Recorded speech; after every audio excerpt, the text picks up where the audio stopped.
It's inevitable that I should seem a rather remote figure to many of you, a successor to the kings and queens of history, someone whose face may be familiar in newspapers and films, but who never really touches your personal lives.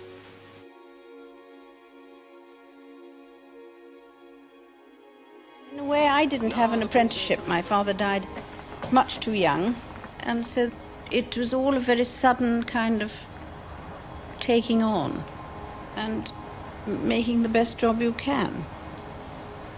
It's a question of maturing into something that one's got used to doing and accepting the fact that here you are and it's your fate.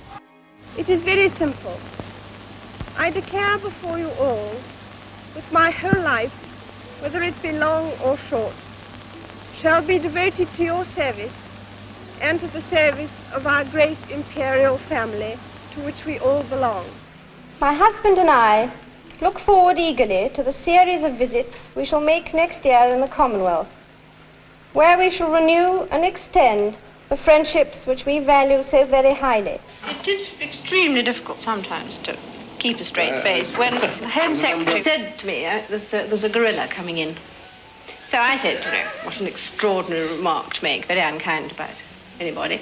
And so, I stood in the middle of the room and pressed the bell and the doors opened, and there was a gorilla. And I had the most terrible trouble in keeping, he had short body, long arms. And I had the most appalling trouble. Audiences are my way of meeting people without anybody else listening.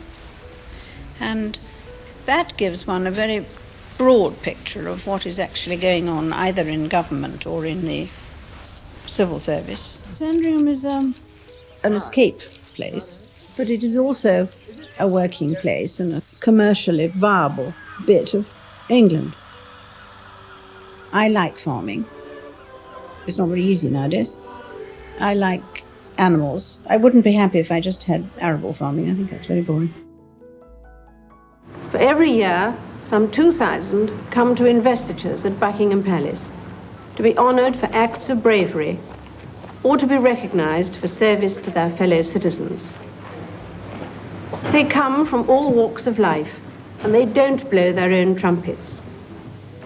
So unless, like me, you are able to read the citations describing what they have done, you couldn't begin to guess at some of the remarkable stories that lie behind their visits to the palace. You have to sort of work out in your own mind the hard work and then what you enjoy in retrospect from it, of the people you've met. It's quite an old-fashioned idea that you do put out the red carpet for a guest. I think people don't really realise this, that I do tell the guests that we do put on our best clothes and everybody dresses up. And the best china and the glass and the gold plate comes out, which otherwise doesn't see the light of day. So it's very nice to be able to use it and show it.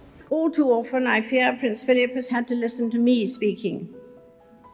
Frequently, we have discussed my intended speech beforehand, and as you will imagine, his views have been expressed in a forthright manner.